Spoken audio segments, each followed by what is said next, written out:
Come, gather round and I'll pick up on our tale of 4 adventurers out blazing a new trail. Through the soul-glass savannas they did ride, a cavalcade of exotic sounds and sights. Yet still there's no sapling to be seen, and a missing village prompts the boys to reconvene. But as camp is pitched and they begin to dine, a monstrous ooze questions who eats who tonight. And Lannon actually rolled well to cook. Well, crit happens. Without further ado, then, let's pick up where we left off, you 4 boys, which was you waking up completely unharmed inside of this tribal-esque makeshift tent. Okay, so it's not going to take place like at the funeral for... No. Okay. You guys aren't going to your own funeral. Arise, young warrior. None of that. No, you all wake up, you're in the same tent. Yeah, what do you guys do? How do you react? Do you see each other? Yeah, you're within eyesight of each other. Okay, how close is everyone who isn't me to each other? That's the way to phrase it. No, I know exactly why you're asking. Because Lobe's going to give everyone a giant hug, isn't he? Indeed. Okay, no, you're definitely within hugging range. I'm just going to say that you guys are sort of on the ground and this giant animal skin woven blanket has been plopped over you, so you're all just sort of cuddling in this 4-person. All right. Well, Lobe's going to go ahead and hug everyone far too hard. Thank goodness everyone's okay! My liver! Oh! But how did we get here? Where are we? Well, where are we? What's it like inside of the slime? Maybe. Well, I mean, we're either inside the slime or somewhere else, and I don't see ears, so... Yeah. I was gonna say, I there's not much else I can tell you. It's a tent. It fits all of you. There's some, Let's take a look outside! Yeah. Good idea, Lobe. Okay, but be careful. Alright. So Lobe is leading this... Now, wait. This is important. Lobe, did you hug these people, put them down, and then open sort of the tent flap, or are you still, like, carrying all these people? I was thinking more like the Scooby-Doo, one head over another as we look out the tent flap. Yeah, Svein's down with that. Kennam's on top. Okay. Standing on you. Okay, I'm down with this. So you all, like, Scooby-Doo poke your heads outside of this tent.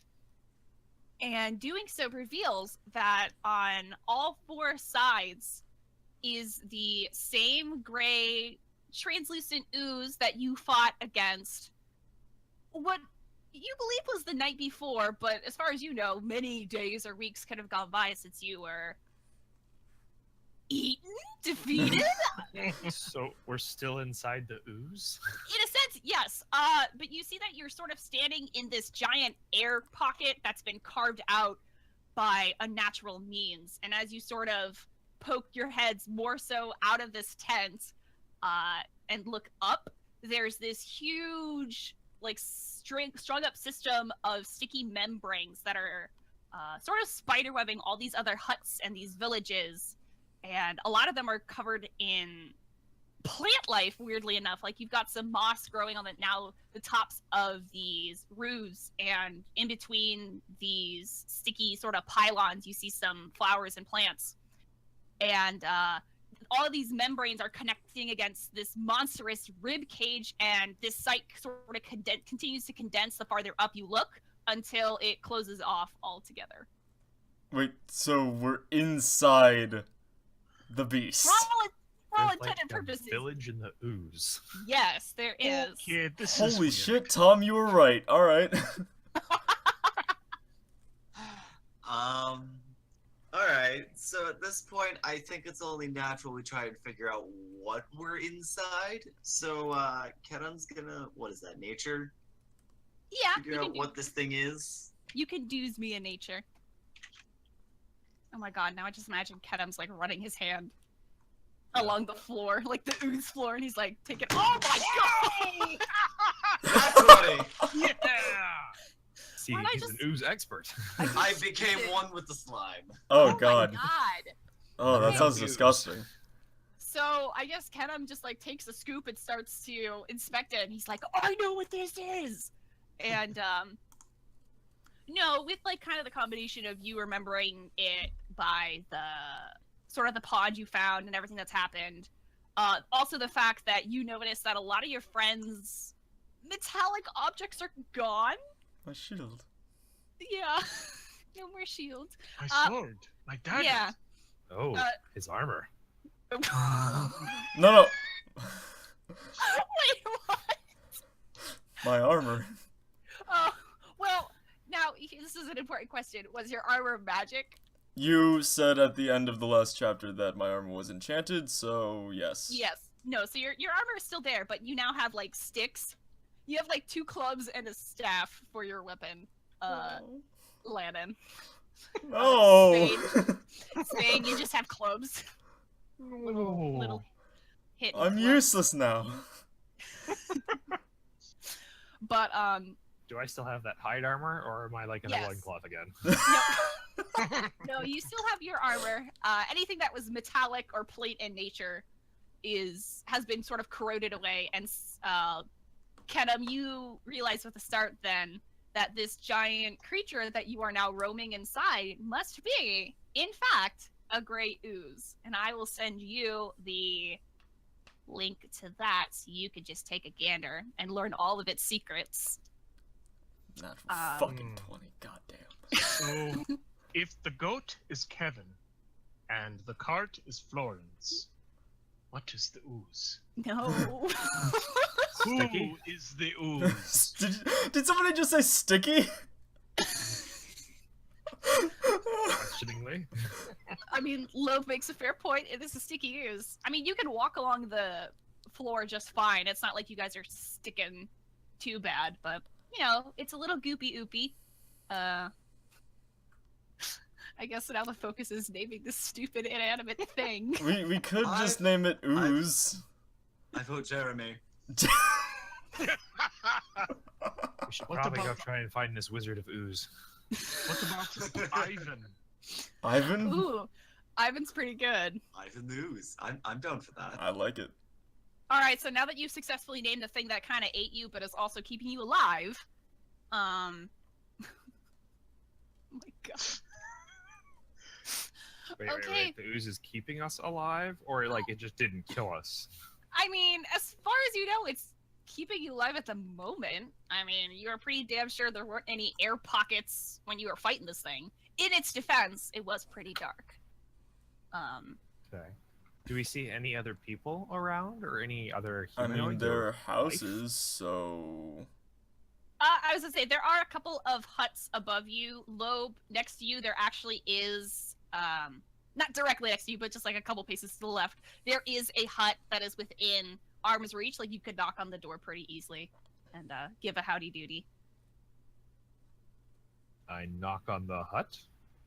Cool. Question mark? And then the hut eats you, and now we're inside Are the the hut. huts? I thought the huts were made of, or the huts were made of like some sort of like leather material. So Well, some of them are, yes. Some of them you can see are made more of like brush, or some of the timber from the 1 in 500 trees you seem to find around the savannah. This particular hut has like a wooden door, so you can knock on it. very And as you do knock on it, hello. and say hello, the door does kind of sort of swing open. There's a little bit of sticky ooze on the top of the frame, so it opens and then it kind of dangles and hangs. And Oh. you see falling out, because this hut is sort of tilted at an angle. So as the door opens, you see sort of splat around your feet this gray oozy collection of bones and like half digested meat and something that looks like clothing. Ugh. And that pile just kind of goes splat on your feet. Ooh, watch your step. I don't like this food very much. Ugh. And I actually need I need my other 3 boys, Svein, Lannon, Kennam, I need you to make some dexterity saving throws real Oh quick for shit. me.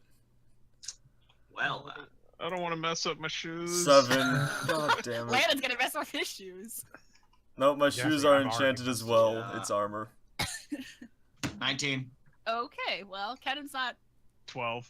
12. Okay, so, sort of as this goop falls in front of Lobe, Svein and Kennam, you look up and you see more of the hut's doors and like the tent's flaps and just entrances in general swing open, and now it's like cascading down more of this Oh. half-digested oozy meat stuff. Oh god. Oh. And you kind of manage to grab Svein by the collar. You two get out of the way. Lannon, Oh, let's start with God. you. Damn it. You kind of get a face full of this stuff, and Hungry? yeah. I'm not. No. I'm. I mean, technically we should need dinner, so. Yeah, it's not like kind Yeah. of running down Dinner your ain't face. us. So this thing is like running down your face and your back, and then Lannon, you sort of feel something equivalent to a hand sort of grabbing your shoulders, Jesus and fuck. the rest of you sort of see as this indiscriminate pile of meat and ooze starts to take shape, along with the other piles of indiscriminate ooze and meat. So we're back at initiative, Oh fucking hell. and I still have the same initiative we rolled last time. So Svein, you are up first. Just to give a lay of the land, you guys are in sort of this lower half of this giant gray ooze. The excuse me, the tribal tent you walked out of is to your left. The hut that Lobe went is to the right. You've got 3 or 4 oozes surrounding you guys, and everything is within 15 to 20 feet approximately. As Lobe has a, or not Lobe, Lannon has a spaz attack. Lovely. So Svein and Kennam, or not Kennam, just Svein. So you're up first. You and Kennam are sort of closest to the tent you walked out of when these ooze drop.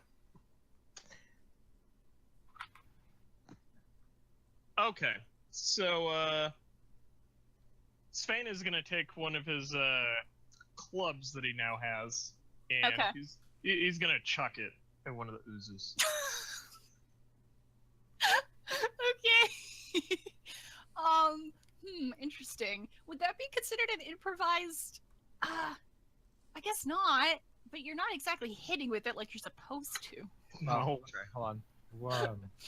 So, Well, All right, we'll just pull up the official rulebook. What was that name? so it's a club? Or Yes. what is it? He's got like a little hitting club. It It's used a to beaten be, stick. yeah, it used to be a dagger, and the dagger part is gone. So now Okay, it's just. so it's just a handle, so yeah, it'd just be an improvised weapon. then. yeah. I mean, it's not really intended for throwing, so. No. If you would hit it with, if you would hit the ooze with it, I may have considered it. Okay, so let's do some improvised rolls. So it should just be like a D4 as far as damage goes. Mm-hmm. And do you take?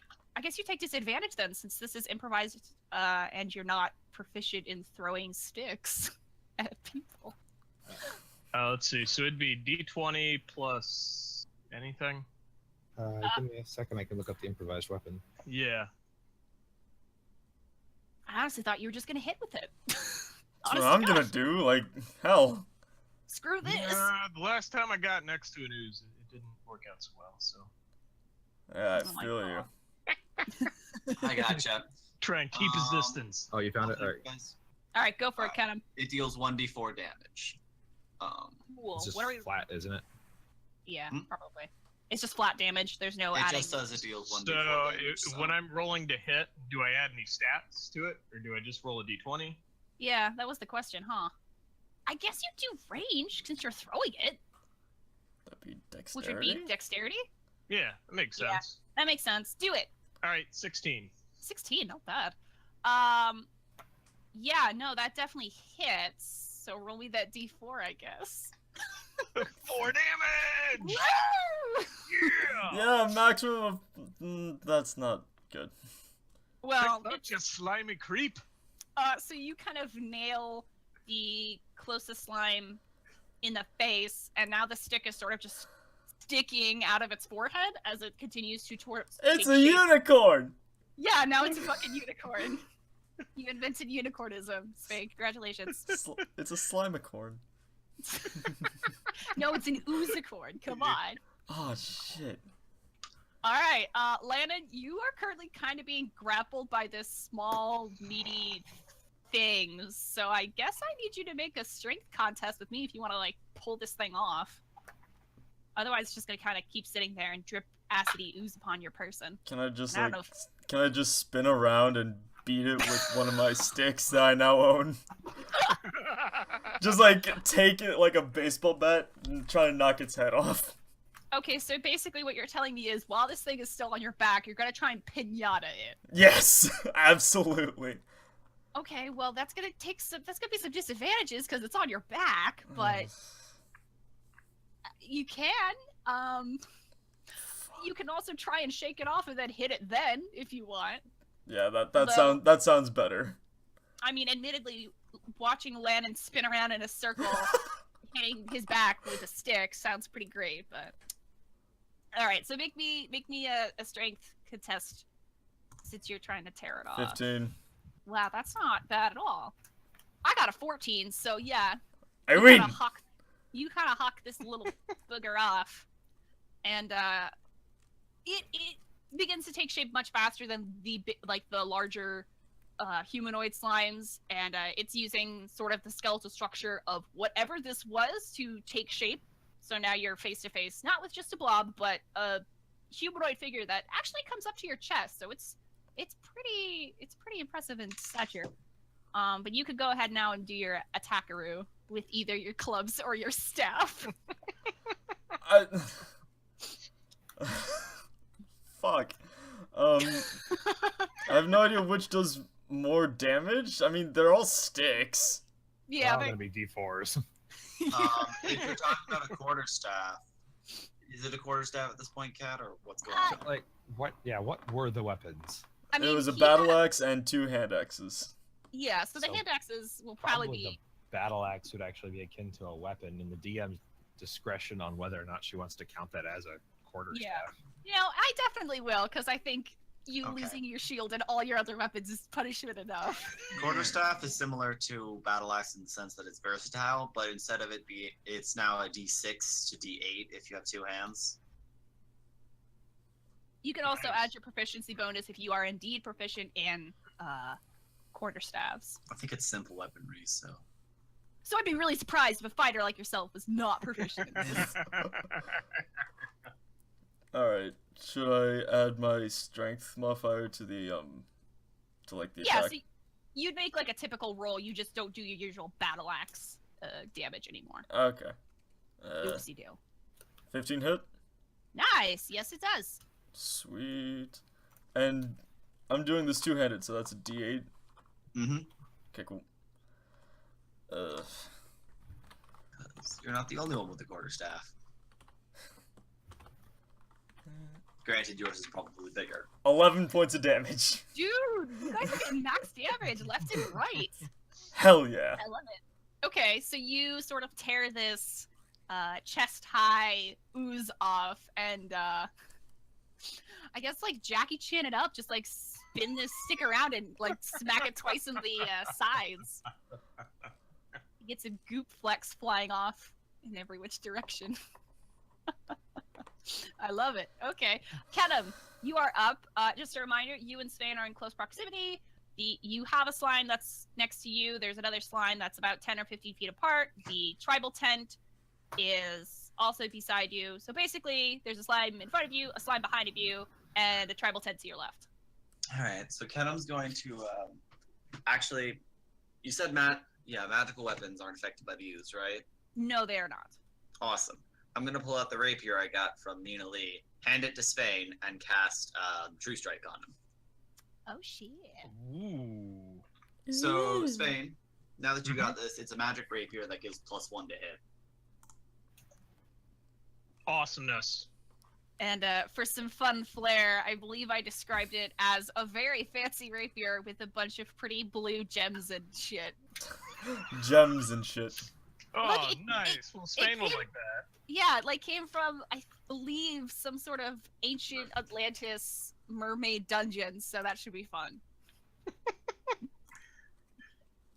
Now you have the mermaid poker. Thank you, Kennam. Okay. And we're gonna have the little Uzis kind of move close too. Kennam, you're now kind of boxed in on both sides. Oh god. Damn it, Cory. Nobody can see that picture. Now we have to include it in the video. I mean, I could put a link to it in the description or something. Oh god. Yeah, because I just lost my mind on that. Anyway, back to Uzis. I think we killed all of them now. No, I don't. Dang. No, I don't think so, little buddy. Didn't work. So, Kennam, you now have an ooze in front and behind you. This ooze is going to make a... He's gonna make a grab at you, actually, Kennam, because you're the closest little buddy in proximity. He's probably gonna win. Come on, let's have some faith in your something. God, too many tabs. What am I rolling here? Well, that was a 6 on me to try to attack, so I don't think that hits. AC? Yeah, that's versus AC. Okay, no, I'm good on that one. All right, so they make a grab. Kennam, you sort of are watching as this ooze is taking the form of this rather large skeletal creature, like well over 7 or 8 feet tall. And it goes out to grab you, and it sort of miscalculates its size to your size ratio, because it was face to face with you, and now suddenly it's like 3 times your height, and it's like, oh man. Now Svein, the one that you sort of created an Uzicorn out of, is gonna go for you. Oh my god, that's another 6. Damn it. I guess that misses. That misses. Okay, one more Lannon, and we'll have the number of the beast. I know. Uh-oh. Then I have to summon the Mega Ooze. I mean, we're already in the belly of the beast, so... Yeah. That's true. True. Might as well get its digits. Okay, Lannon, this next one's gonna go for you, the one you sort of cracked twice at the side with. That's a 13. Against AC? Yeah. Yeah, no, that doesn't. Okay, it kind of makes a grab, but it did not account for the fact that you sort of chipped away at its side, so now it's sort of like awkwardly bent at an angle. It's like bending over 90 degrees. Yeah, like a perfect 90-degree angle. And now for Lobe, the guy who you first freed from the hut. That's another 6. Oh my god. Jesus fuck. Good. Technically not in a row, so no Satan for you guys to fight. You got lucky. Fight? It'd be on our side. I cast Charm Person.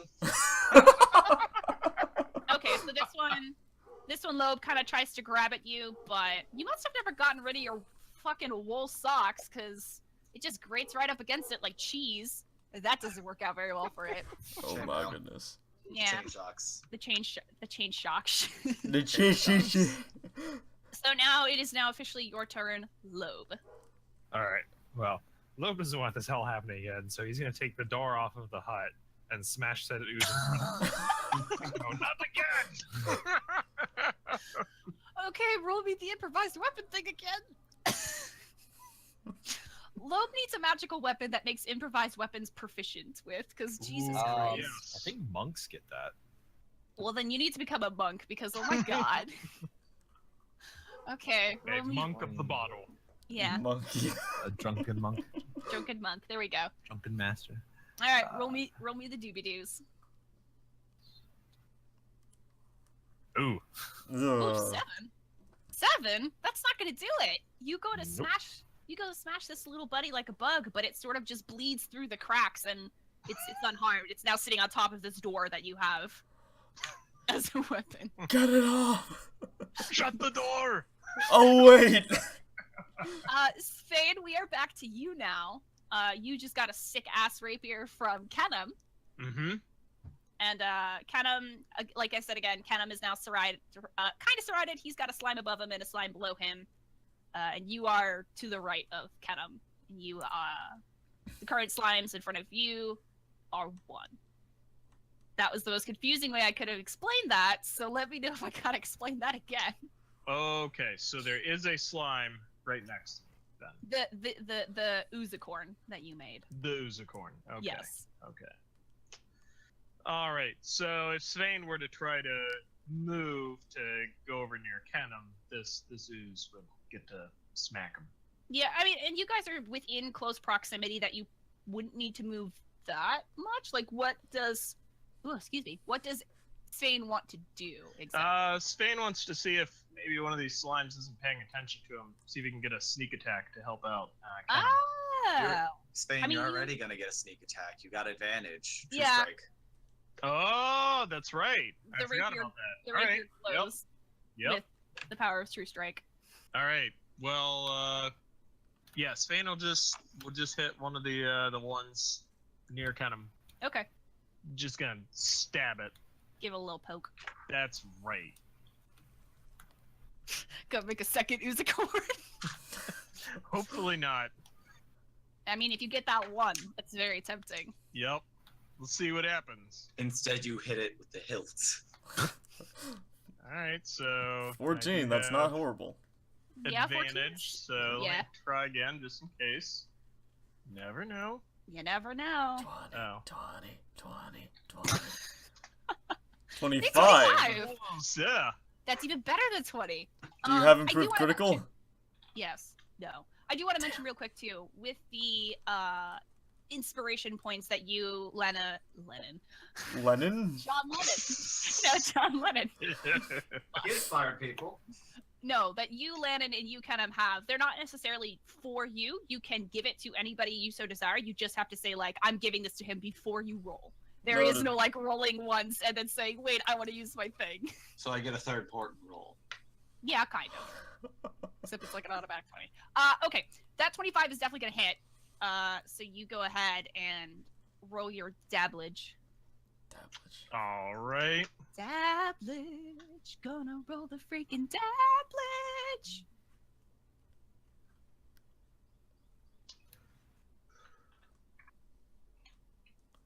Just a quick check there, Svein. You did add +1 to hit because of the rapier, right? I mean, not that it would I matter. forgot about that, but yeah. It won't. Yeah, I won't turn it to a nat 20. No, There we go, but so- future reference. Add both of these together. The first one's the rapier damage, and the second one's the sneak attack damage. So Oh god, I 7 forgot and about 8. that. Oh Jesus. Yeah. Hey, rapier's D8. Yeah, that first one's D8. So 1D8, and then the sneak attack, I get to add 2D6 to it. 6. Okay, I just saw the Yeah. 2. That, So 13. Yeah. So 13 total. Okay. Or no, not 13. Wait, 14, 15. 15. 17. Yes. It's hard to do math when you're in the slimy depth. It is a natural 20 all around. You got a natural 20 on the D8. Yeah. Alright, that's possible. So, okay, Svein, you kind of flip around Kennam, and now you're in front of the slime that he was fighting, and you jab this rapier forward, like this very elegant rapier. And it seems to land its target. I mean, it's pretty hard to miss a slime in front of you. Here's the crazy thing. As you stab this slime, and you go to pull the rapier back, the hilt of the sword starts to get colder. Like, really cold. Like, you almost dropped this thing, it's that cold. The fuck? And you see sort of this wave of cold shoot up the rapier like a lightning rod, and it strikes against the ooze, and it starts to rapidly freeze this ooze. So now you have a rapidly freezing ooze in front of you that takes extra damage that I rolled secretly. So there you go. What the fuck? Lannon, it's your turn. This is a What? nice sword, Kennam. I like it.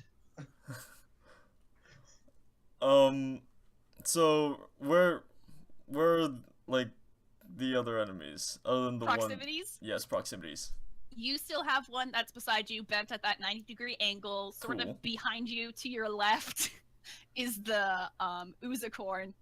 Farther away, like 15 or so feet to your left, is the popsicle, whatever, cold ooze on a stick. And then currently to your right is the door ooze that Lobe created in arts and crafts.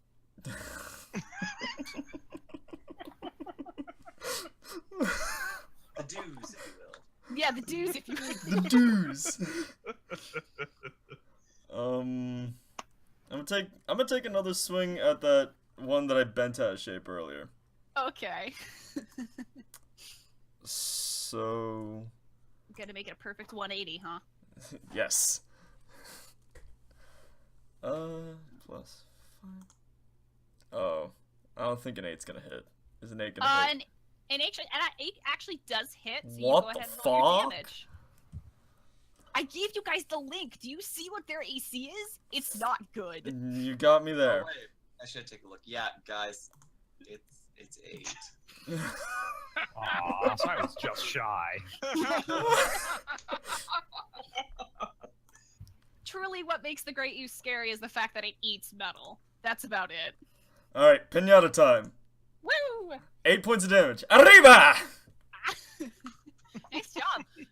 Yeah, so you slide your staff, your new quarterstaff, completely through the ooze now, cutting it in two, and now there's just like two pieces. You got the upper part and the lower part, and it sort of struggles for a bit, like it's trying to figure out what to do, because yes, it's an ooze, but it also wants to be back up on this torso, and it's really confused and really upset, and it's having a really rough time.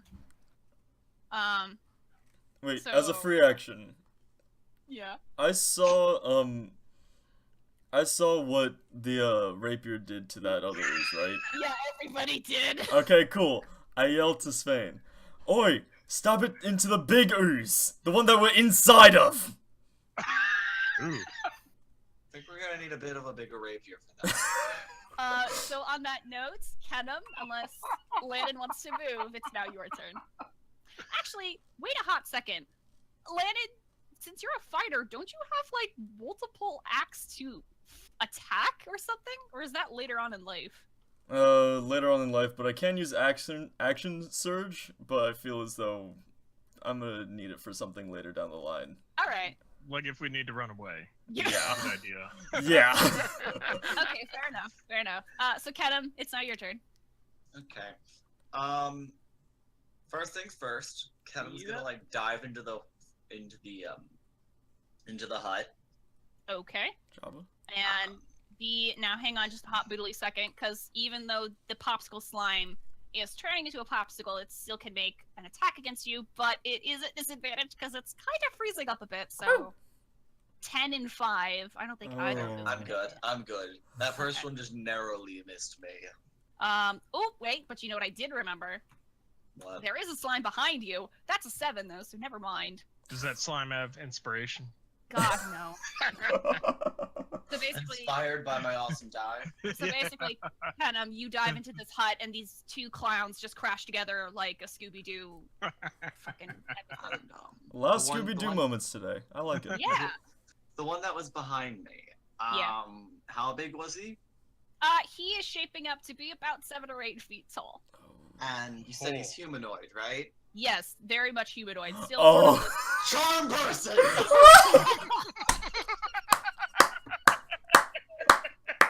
No!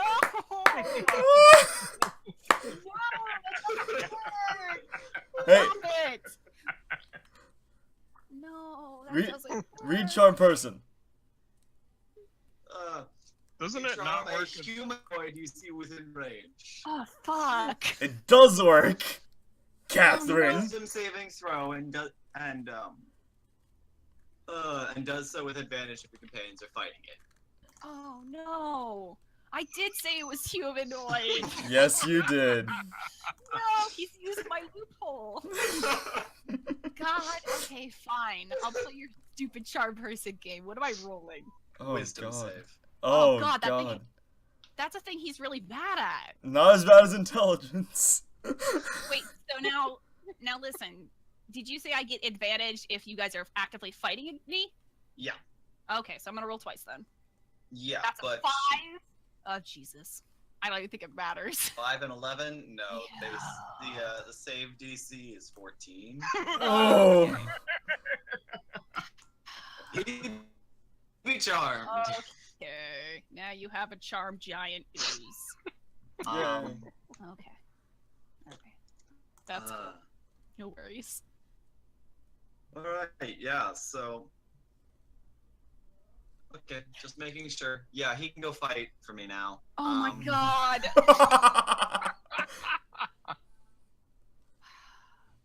Okay, alright. Your own fault. Okay. I did say it was humanoid, didn't I?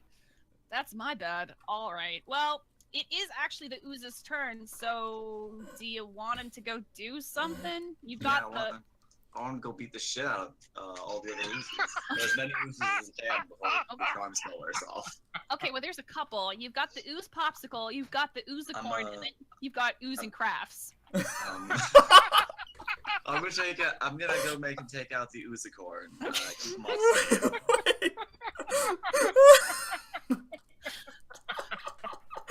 I need to draw all of these now. Buddies. Okay, so it's the giant ooze's turn now.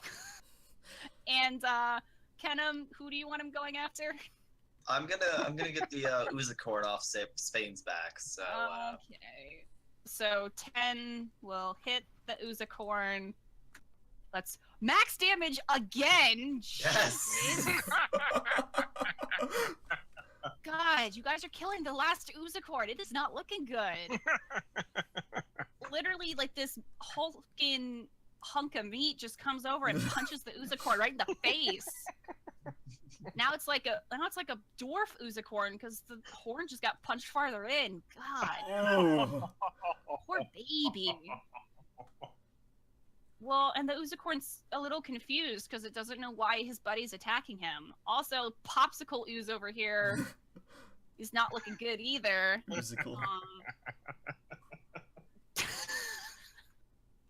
I guess he's gonna try and hit Svein, but we got that disadvantage. Yeah, 12 or 13? 12?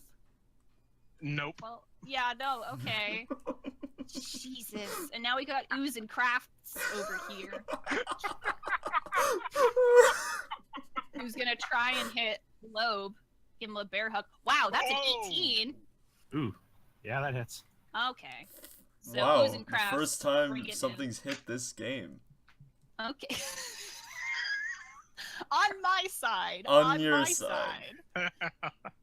So, Lobe, I'm gonna need you to take max damage! 4. Okay. Taking 4. Plus some acid damage. That's 5, not Ugh. max. Taking 9. Okay, so you take that damage. So basically, this thing is like seeps through the cracks of the door, and it stretches like a sticky arm and just decks you right across the face, like a "how dare you, sir" sort of motion. Ooh. It's now your third, Lobe. Okay. This is ridiculous. Well, he's still on top of the door, right? Yeah, this ooze is definitely still on top of the. And how reasonably sturdy is the structure next to me that I ripped said door off of? I mean, pretty much what's holding it together is tribal-esque ingenuity and some goo. Are you just gonna smash the goo against the house? That was my thought. Okay, Let's just drop a house on it. Make it so, Lobe. Oh, Jesus. I guess that's just another, like, improvised attack roll? Because you just pick it at the door and you're making like a ooze and jelly sandwich. Or a peanut butter sandwich. Door and ooze This is- sandwich. Gross. 12, yeah, that'll do it. Now, here's my thing. There's the D4 to, like, hit against the house, and then there's the repercussions of that house possibly collapsing. So let's see how this goes. Alright. If you hit hard enough, maybe Yeah, we'll so get do more we- improvised weapons. Okay, that's 2. So you kind of heft this door and ballpark smash this ooze against the front. This hut is definitely now kind of in shambles a bit. Now you've got like bits and pieces just dangling on ooze parts. Ooh. And the bits of meat and humanoid shape are sort of intertwined with that, and it's sort of, it's a little stuck. also doesn't quite know what to do. Does anyone have something I can scrape this off with? I would offer you my axe, but that's... He looks at the pole. Kinda gone. Oh my god. I got a stick. Okay, so We've that all got one's definitely- sticks. That one's definitely dead. I mean, not dead per se, but out of commission. Svein, we're back to you.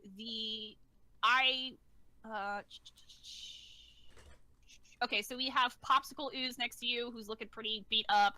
We have the Oozicorn also looking on its last limb, and then Oozy, the friendly giant. Who I would not recommend attacking.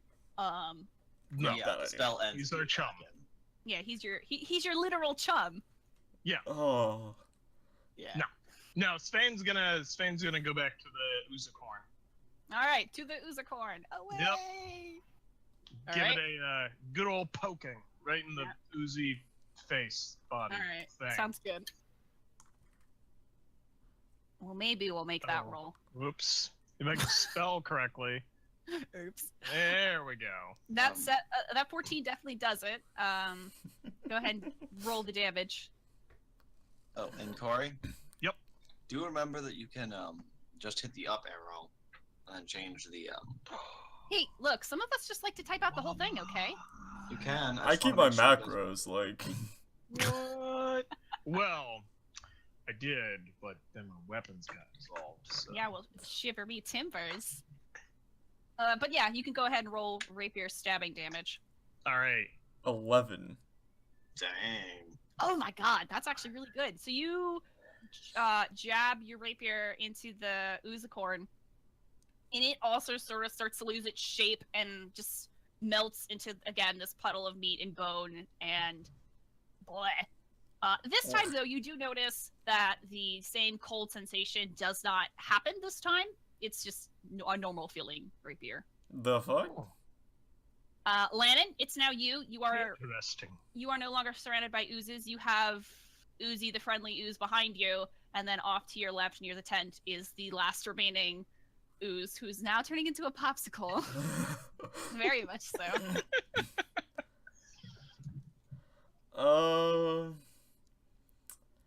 So, Oozicle. Yes, the oozicle. Which sounds like the Susicle. So maybe not that one. Poozicle? Whatever. No. I'm gonna try to... Alright, I'm gonna walk over to that big chunk of freezing ooze and try to, like, T-ball it with its head.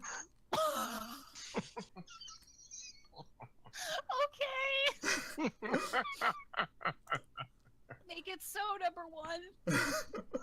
And I'm asking this out of pure curiosity. Do I get advantage due to him being, you know, kind of frozen? Yeah, I would say you would.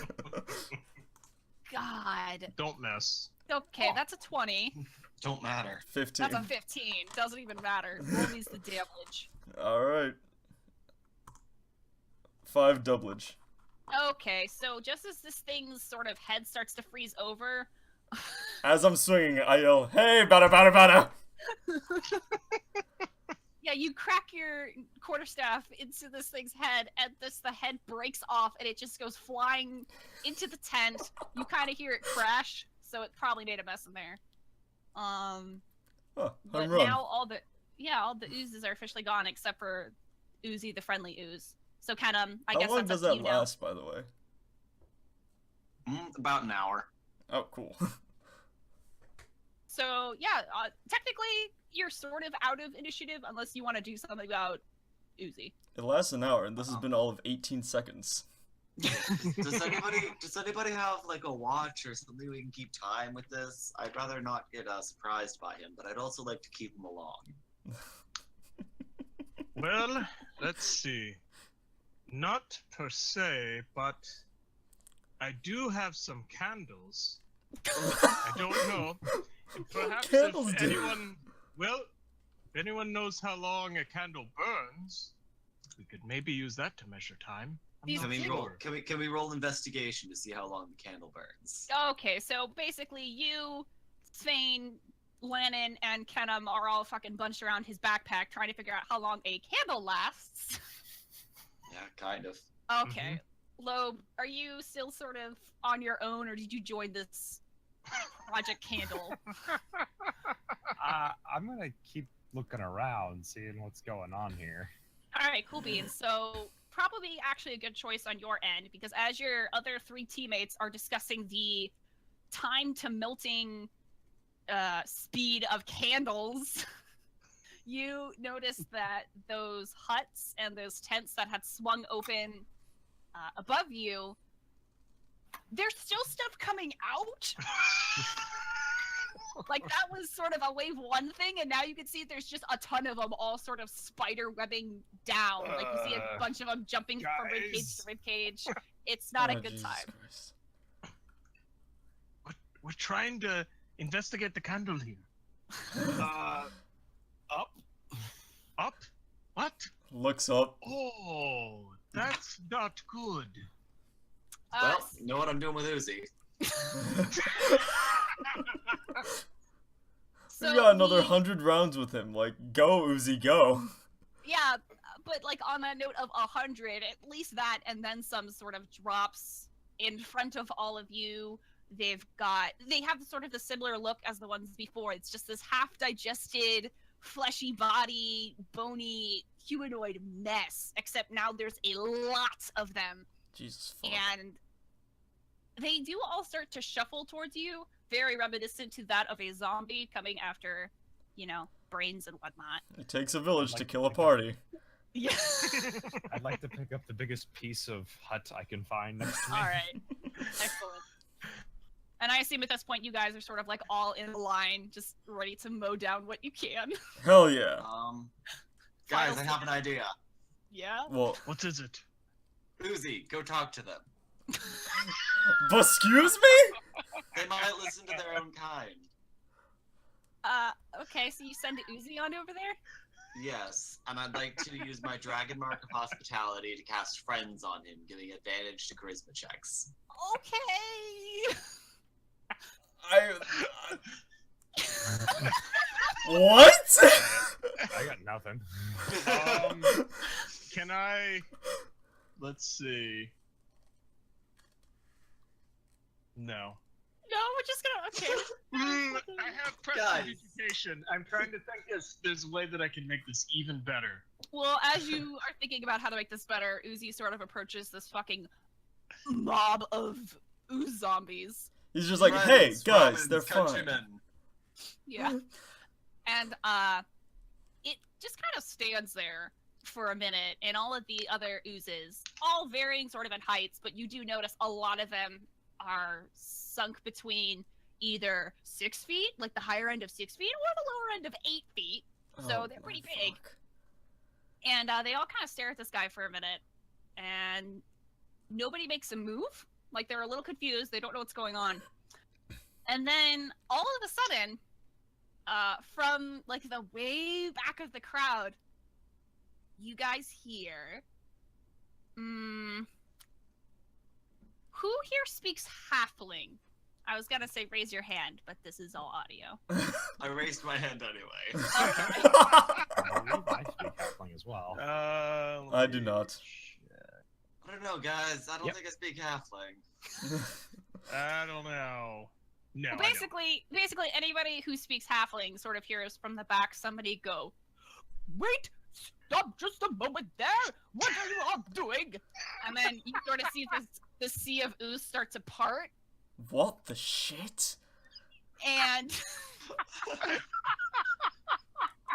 in the sort of center of this walkway, this pre-made walkway, is standing one of the bigger oozes you've seen, definitely on the latter end of that height chart I gave not 2 seconds ago.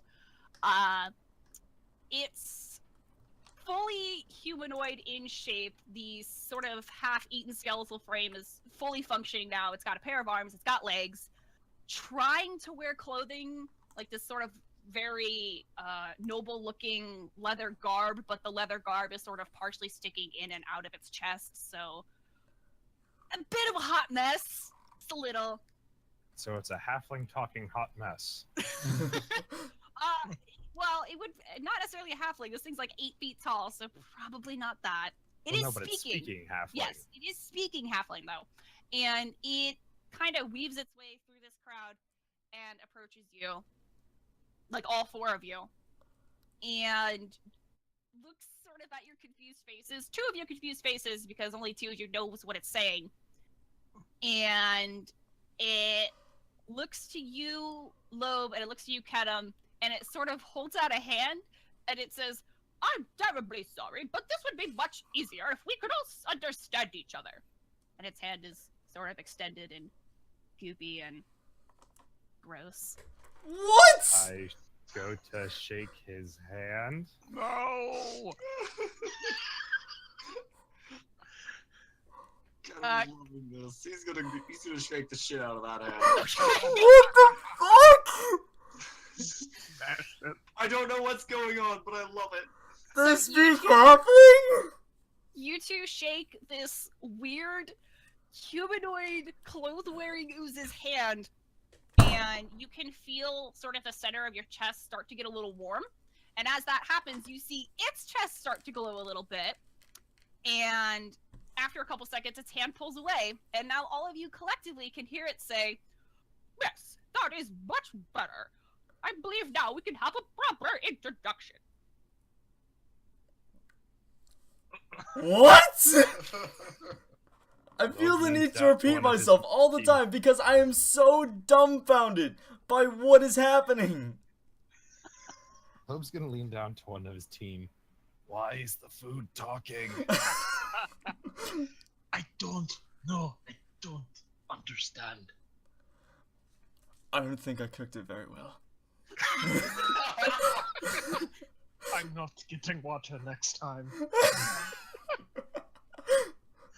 Agreed. Oh my god. Jesus. Okay. Hi. Hello. Okay, it's official. Lannon cooked some bad food, and we're just in some horrible acid trip. Literally. That must be it. The ooze is kind of looking at you guys a little bemused, and he does sort of a little jelly chuckle, like he chuckles and the rest of his body sort of jiggles forth. He's like, Oh. you all are quite hilarious. I now see why our great one kept you alive.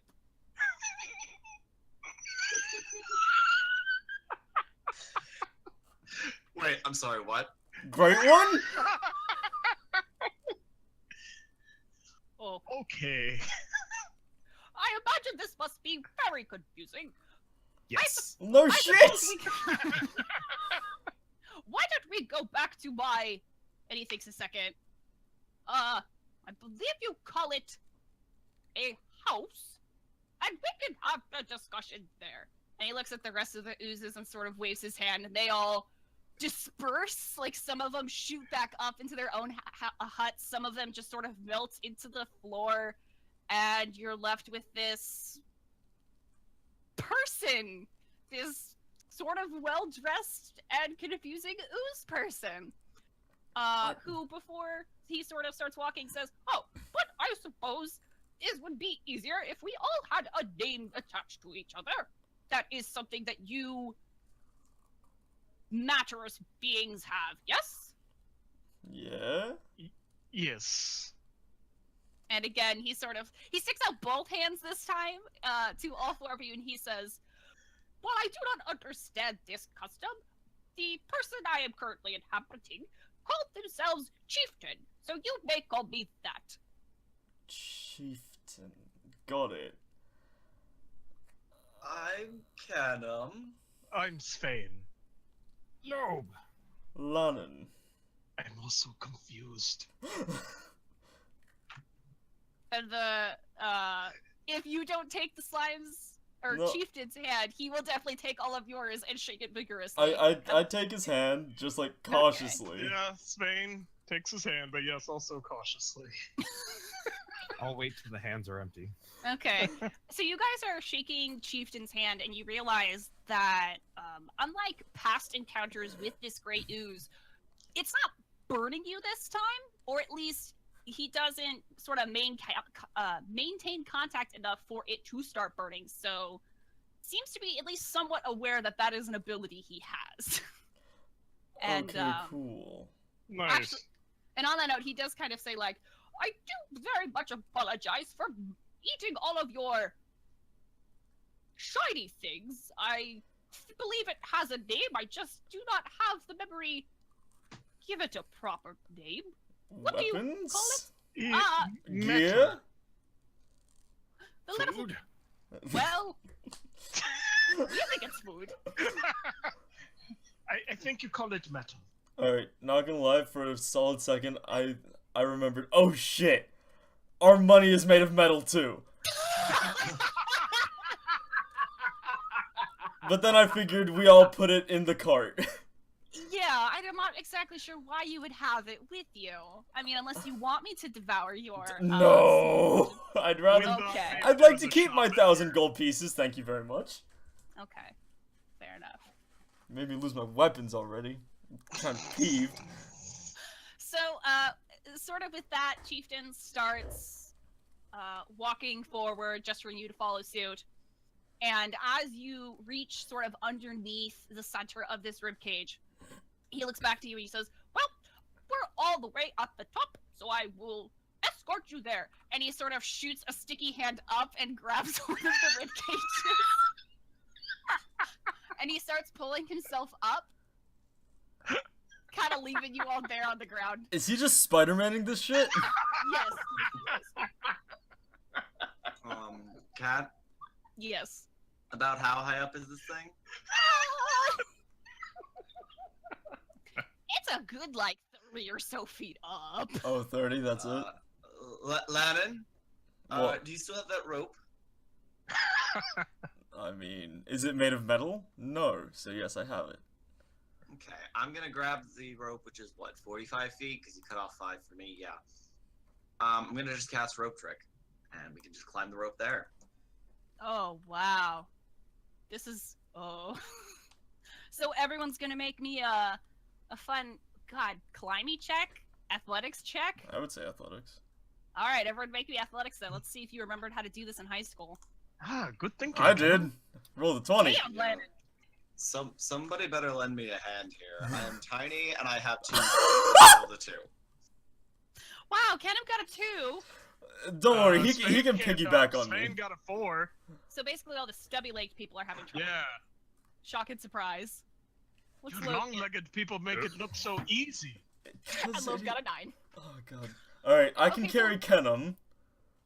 Okay, so basically I just imagine Kennam pulls out this rope, uses his rope trick, hooks it onto one of the lower rib cages, and then Lannon starts hiking, like shimmying up it. He gets like 5 or 10 feet up, looks down, and just everyone is in a tangled mess.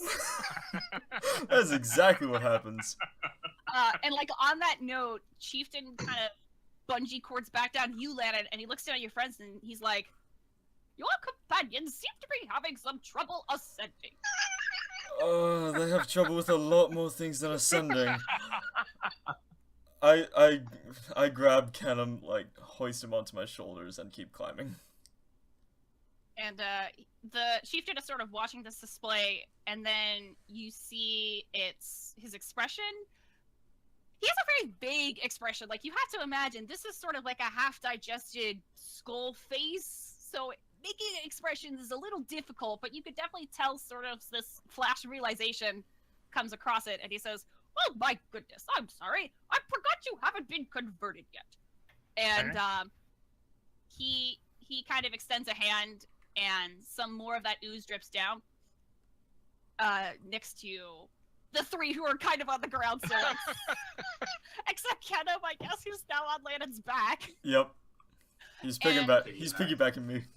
And Chieftain says, as long as you are within the Great One and you possess a soul, you will have the opportunity to manipulate the matter as you please. And it sort of gives this example, pulling down a column of ooze off to the side, and he shapes it into what kind of looks like a makeshift staircase. and then he looks expectantly at you guys. Okay. So Spain's gonna try making a ladder. And as you sort of imagine this, another column of gray ooze drips off of the ribcage and shapes itself into a ladder for you to climb up. What that the is fuck? cool. Alright, Spain's gonna try and make a rope and pulley in an elevator. Well, okay. That's a little more complicated. Roll something for that. Escalators. No, listen. The whatever entity is like shaping this for you doesn't quite understand what a pulley system is, but it does understand the concept of like tying a bucket to a rope and then tying a rock to the top of the rope. So it does that. So you have no that you can ride up on. Spain going up in a bucket. Yep, Spain's gonna ride it. Okay. He just like goes right past Lannon and Kennam, and is just like, "Sup, guys?" Lobe is still at the bottom. Yeah.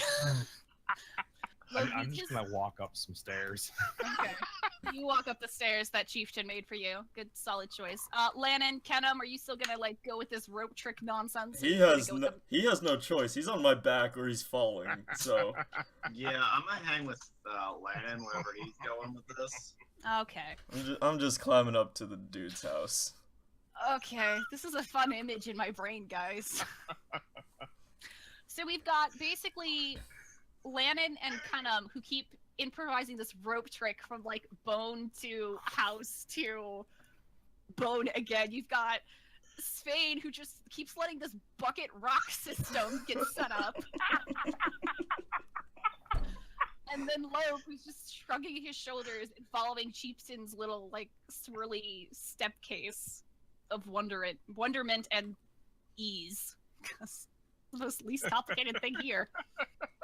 Oh god. Okay, so you guys are climbing up this line's exterior then, and kind of like now taking in this scene as you're sort of getting more eye level to this whole rib cage system. You can see that with every bone you step on, there's some sort of greenery, whether it's moss or it's like this growing patch of ivy or vines or leaves or something.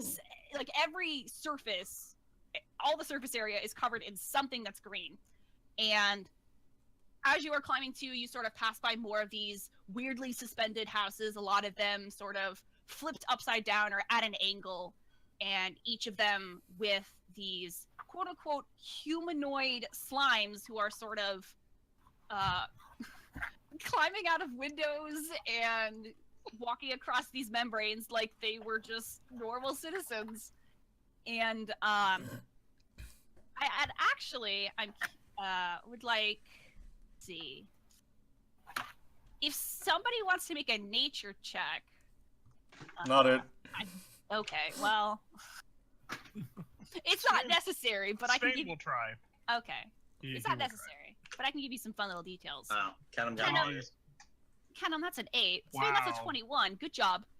So Svein, you sort of start to realize that the, like, combined with the height and sort of the muscle placement of all of these humanoid figures, you sort of start to realize, like, oh, they're taking on, like, the skeletal form of these orcs and these Goliath, and they all are watching you sort of climb up in your own special, unique snowflake ways. Bucket and a rope. And a bucket and rope. And they're exchanging looks between each other, but not because they're confused, because again, like, they're just like skeletal or half chewed faces, so they can't really make expressions. But it just looks like they're doing this because this is what you're supposed to do as a humanoid. When something is new, this is how you act. And that's kind of what you notice as you guys are climbing. Okay. Okay. I'll just keep climbing. Yeah. You do kind of hear Chieftain. He pops up next to you guys. He's like, "Oh, don't worry about them. They just got a little over enthusiastic. They won't be bothering us anymore, though." Thank That's fuck. enthusiasm, huh? Well, you have to understand. Everybody here wishes to partake in the sensation of having a soul, and with you four. And he sort of trails off and then continues climbing. Okay then. That isn't horrifying. That's not racist at all.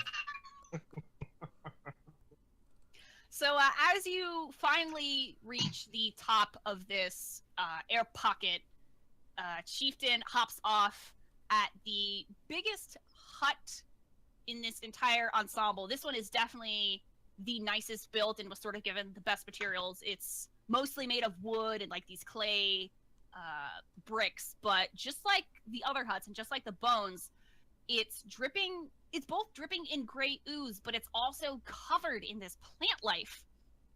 Like twisting ivies and again, just moss, like any conceivable plant thing you can think of is probably on this hut somewhere. And Is there food? well, it doesn't go that far. Like there's maybe a budding raspberry bush, but there's no like produce yet. Raspberries. No carrots? No carrots. Probably shouldn't have said everything conceivable. So Chieftain is sort of on this walkway, and you all disembark, and he looks at the door and sort of stretches a hand out and pushes it open and looks to the rest of you, says, I believe this is the proper conduct when it comes to new guests. Inviting them into your home? Yeah, sounds about right. Close enough. Yes. That's what I did with these idiots. Oh. Not going to comment. Lannon, Jesus, they're right there. Yeah, and Lannon's joking. He's gonna like tap one of them in the shoulder, like a joking punch. Okay, I gotcha. 8 punches back. Lannon flies down the shaft. Yeah, make it a dexterity save. Do you actually want me to make a save? Even if you did, I mean, you could do it for funsies, but even if you did, the parts of the slime would catch you regardless. I'd roll a 21, so... Okay, 21, so yeah, you just sort of stagger. But even if, like, because it looks like you're about to fall off, you see a bunch of, like, the surrounding wall of ooze sort of gather up, getting ready to catch you. But then it sees that you're okay and it pulls back. I like this. It's because you gave it a name. Now it's friendly to you. Yay! Thank you, Ivan. Yes, thank you, Ivan. So, whoop. Uh-oh, who'd we lose? My bad. Damn it, Thomas. Sure. Broke the flow of narration. Or was I? Oh, yes. So you all enter into what probably was once this very grand and noble chieftain hut. Now it's completely just a garbage heap. There's furniture snapped in half, and there's shattered dishes thrown every which direction. There's animal skin rugs crumpled up in the corner, and like this giant vine smashed through the window and out the other way, and now it's all sort of shish kebabbed a bit. You kind of have to duck under to keep going in. And the only thing that seems to remain sitting upward is this very imposing looking chair. Like, again, probably where a chieftain would sit. Except Chieftain sort of ignores all that and sits on this broken-ass table and then invites you all to sit around the pieces of the broken-ass table. I do so happily. So does Svein. Yeah, I'll find a spot that's not gonna jab me or give me splinters and just sit down. Wait. Would I be able to just like make my own slime chair? You could. You very well could. Oh. I'm gonna do Sven's that. gonna make a slime recliner. Well, I don't know if they have recliners. They'll make a slime chair. Comfy slime chair. Slime chair. Slime chair. Wait, now listen. This is really important. What kind of slime chair are you making here? A big cushiony one that also has an ottoman. I mean, okay. There's the special little detail I wanted. God in heaven. Okay, so you make a fucking ottoman, and that's fun. That's delightful. I I'm love making that. a freaking couch and laying on it Titanic style. Okay, guys, listen. You're not. It's a big house, but it's not that big. We're teaching Chieftain wrong. Okay, Now he's gonna think this is how normal people act. God. Okay, so we're gonna stick with the ottoman. You all can sit on the ottoman, okay? Fine. God. All right. So you all take a seat, and Chieftain looks delighted that you have made yourself super comfy. And they start, like, they're sort of trying to present themselves as this imposing figure, like, I am supposed to be a chieftain, right? This is how they sit, but, you know, again, like, half of his clothes are inside his body, so this is not working out very well. And he says to you guys, well, if you have any immediate concerns or questions, I would be happy to answer them. I have one. And he looks at you, and he's quiet for a second, and then he, like, jabs a finger and says, Kennam, correct? Yeah. So you were talking about this whole conversion thing. How exactly does that work? Oh yes, I'm curious about that too. He kind of claps his hands excitedly together. He's like, oh, I'm so glad we're getting right into this topic. And he sits up a bit, and he plunges his hand sort of inside his chest.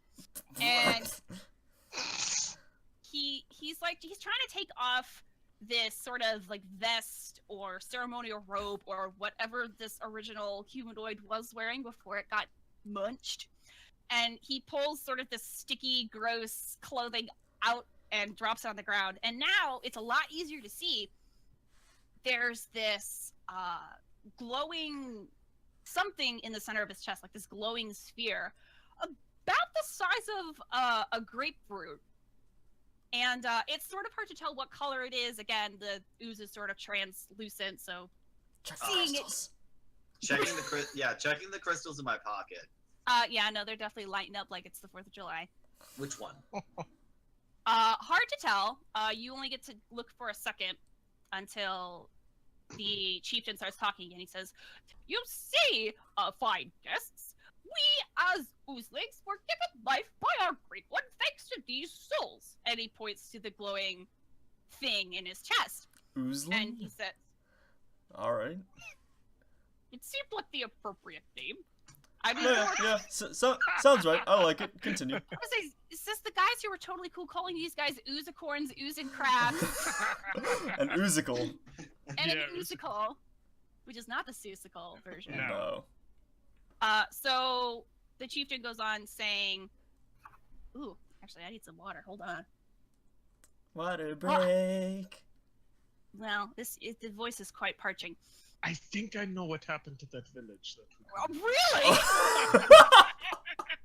You don't fucking say. So anyway, the chieftain continues on saying, so by giving us life, we were asked to do one simple thing for our Great One, and that was to convert the rest of the matter into his disciples.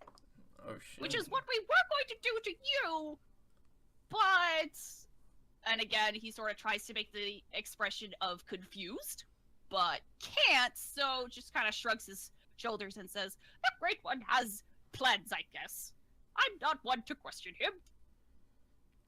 And, this Great One, I assume he's the one we're inside right now?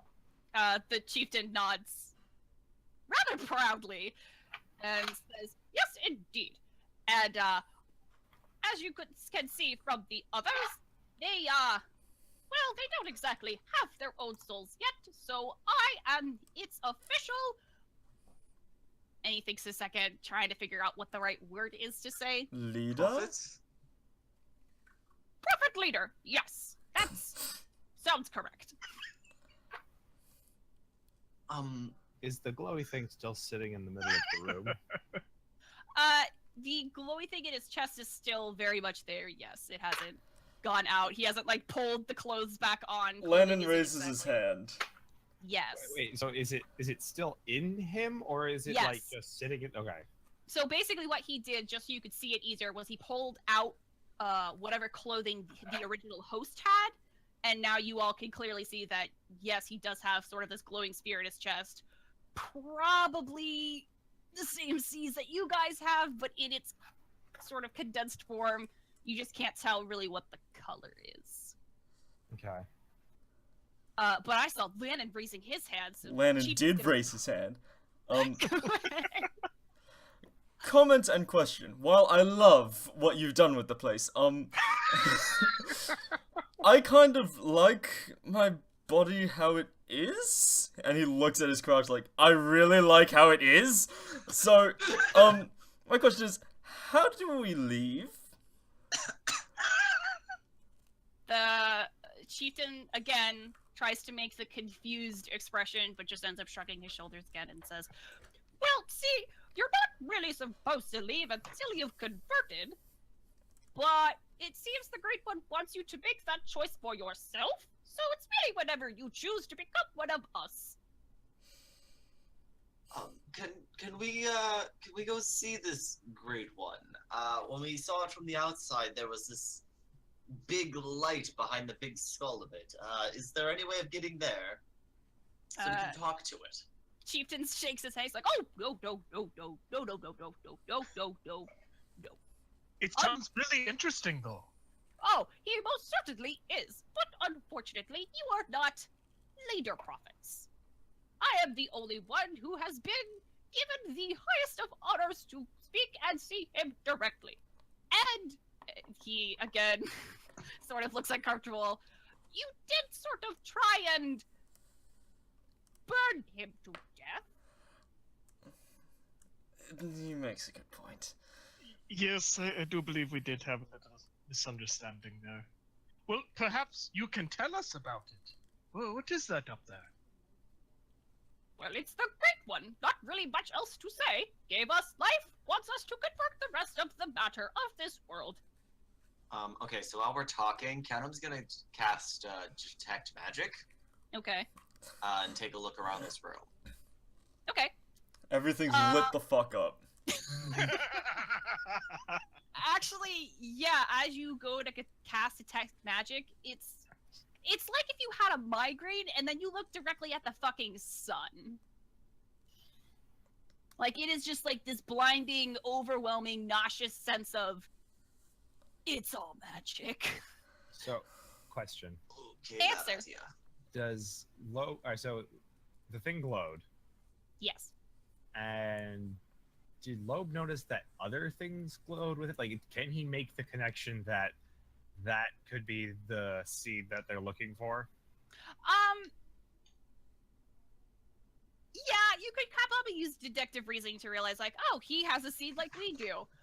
Again, though, the problem is it doesn't look like a seed. It doesn't even look like a sapling. It just sort of looks like this pure, untapped energy. So it's a safe assumption that what the chieftain has is currently what you guys have inside of you. Just this little ball of untapped energy because you crushed your seeds and absorbed the power. But the actual, like, sapling, like, the big thing you are looking for is more than likely this quote-unquote Great One he's talking about, so the thing that was way up in the skull head. I'm just gonna stand up and go, could you excuse this 1 second? And motion for everyone to, like, head out the door for a second. Done. Okay. Mm-hmm. Everybody in the rope trick dimension for a second. I don't want this slime hearing me. Alright. Are you sure you can climb up there? At this point, it shouldn't be too much farther. I think we could probably just jump into it. Yeah, I mean, like, you could just make the dimension directly below you and just hop in. Hop in. So we're all in here now, I assume. Yeah, Svein climbed up in there. Or jumped in it, whatever. Shimmy down into it? Who's to say? Yeah. Something Okay. along those lines. Okay, so you are then all officially in the pocket dimension of Kennam, and whatever conversation y'all are having on fucking Discord, you can now have now. I can answer all questions. Okay, cool. Because no sign can hear you, nobody can hear you. You have cut yourself off from this particular dimension. You are free to speak your minds. Wait a second, doesn't Everyone else magic... here, the tortured souls. Doesn't magic, like, yeah. get dispelled in this dimension? Yes. So how the fuck yes. are you keeping, like, rope trick I cast? can hide in my own rope trick. Okay, good. Good to It's know. okay. I'm not gonna trap you guys in this dimension. Relax. Just in this giant. Plus, slime thing. if the portal closes, we just end up on the other side. Oh, okay. Yeah. Cool. So Nothing can stay in my rope trick after the spell's yeah. ended. So you are all now officially in Kennam's dimension. Which Kennam, what does this dimension look like? By the way, I don't think anyone ever actually got a good look. Like Lannon's head, empty. Do you have cool pictures on the wall? Yeah, I'm gonna make it like a little, a cozy little log cabin looking room. Ooh! I like it. All right, cool beans. So No, basically, no windows because you know. Yeah. Dimension, but dimension. So basically, Yeah, like like- this wooden box of coziness. wood walls, maybe a fireplace. Okay, so now you're gonna dive smoke ventilation. That's fine. I Great. didn't say there was fire. Okay, fair enough. You just said fireplace. Fair enough. Anyway, So you are now all in this dimension. Again, like I said, you are cut off from any prying ears. You are free to speak, and I will not punish you. Okay, so how So, do we go about getting this set? If um, that is indeed what is up there. back up 1 second. So ghosts and shit, right? Yes. So, sounds right. Sounds right. Okay. Background knowledge for the listeners. We have all been privately messaged some haunting words of spirits past. Mm-hmm. That was to Kennam and Lobe, but not to anybody else. So, Lannon, I'm not exactly sure why you agreed with them. I don't know if it was just to agree with them, or... Just to agree. Okay. Just so we're all clear. Continue as you were. But, like, what ghosts and shit? Shh. What are you talking about? So, a voice in my head said, Something "They along the lines killed of. us, murdered Yeah. us. Where's my child? Where are we? Stop them. Kill the murderers." Suffice to say, they want us to kill them. Okay. That's kind of creepy, Yes. but Oh, it kind of makes sense. So let's agree here and now. No matter what happens, let's not convert to slides because No, it sounds I- rather painful. Don't sounds good. Want to convert? No. Wait. Did you say child? In that little monologue you had there? Yes. Yeah, I was talking about a child of some kind. Could that have been the tiny oozlings that we just killed? Oh, shh. Couldn't be. Oh no. Could I make like an insight check? Sure, go for it. What's insight under? Oh, it's under wisdom. Alright. I actually like that a lot. It's a 4. Lannon has no idea what he's talking about. How about Lobe makes an insight check? Yeah, sure, go for That it. sounds good. I'll make an insight. Everybody does insight. Yeah. 16. Ooh, 16. That's pretty good. Wait. Verifying that. See, 21. 21. Jesus. Lobe's not smart, but he's wise. Yeah, I'll say. 6. Yeah, no, Svein and Lannon, you're like off in the fucking conspiracy corner, Yeah. talking about moon landings. Yeah. His bucket elevator was the only. The Earth is flat. thought of.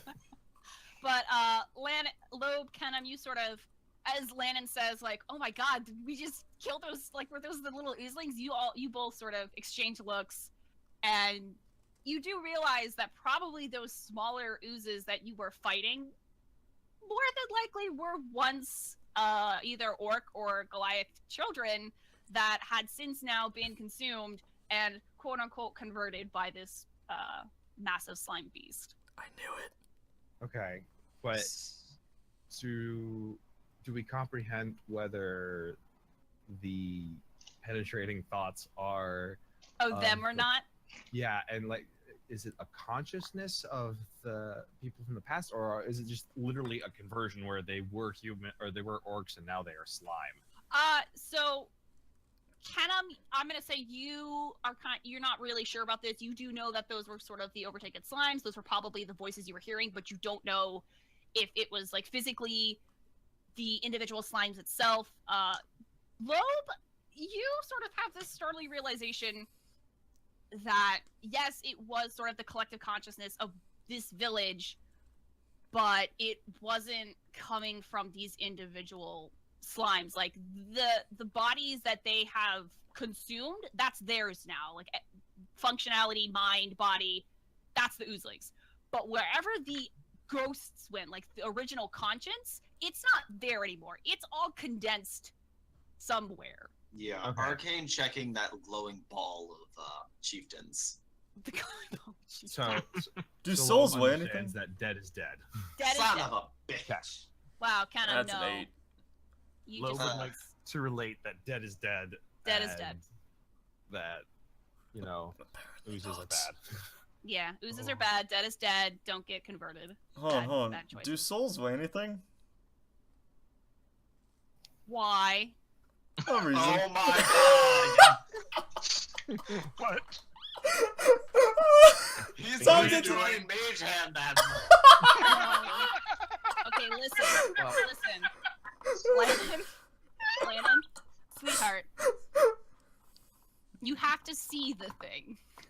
Yeah. Like, you can't just be like, I want a mage hand, a bird, and the bird is like on the other side of the world. You have to make eye contact with this thing. Yeah, and if we get them all in one place, I could just quickly pull. Yeah, you could. Lobe, though, has told you that the souls are no longer inside the oozlings themselves. They're all condensed somewhere else. Alright. As we're all talking, though, Kennam's gonna look around, realize something, and then say, wait, wasn't Kevin next to you, Lobe, when we got eaten? Wasn't Kevin by the cart when we got eaten out of game? Nope. Oh, Kevin was with you guys. oh, is Kevin dead? You don't know. You haven't seen her. You could That's a definitely, good question. ask. Wait, what? Let's I mean- ask What are we Jason asking? about that. I was like, you could ask Oh. Chieftain. He seems to know the literal ins and outs of this slime. So Alright. do we want to ask? That's another good question. Okay, so we need to come up with a plan then. Lobe's really- not the planning type, but if he were, he might consider bluffing his way to maybe meeting the Yeah. Great Good. One, maybe through some sort of offering to be converted. But that's only if Lobe was a smart man. Yeah. Lobe is not a smart man. I like that we all had Lobe's this. ready to smash. Yes. Yeah. I like that we had this conversation of, oh shit, where's Kevin? And now we're just like, all right, what's something you plan now? Kevin, oh. Oh my god. Jesus Christ. Jesus crust. Yeah, no crust for you. No. No food in this Jesus Christ. dimension. Okay, so we need some way to get up to where the sapling probably is, so that we can take that. And If I we don't can, know. if we can reorientate the ooze, then why don't we just like move ourselves up to the sapling? Well, we might be able to, but remember, Chieftain said that he's the only one who's permitted to go up there, so perhaps the ooze would resist. Why if don't we tried. convince him otherwise? How would we do that? I mean, we're still in a... Charm person. No, alright. Hold on. I- Jesus. Alright, out of character, there's actually a thing about that. Tom, that wouldn't Yeah. have worked the first time, because condition immunities on these slimes, they can't be blinded, charmed, deafened, exhausted, frightened, or prone. No. Did I miss that? Yes. It's okay.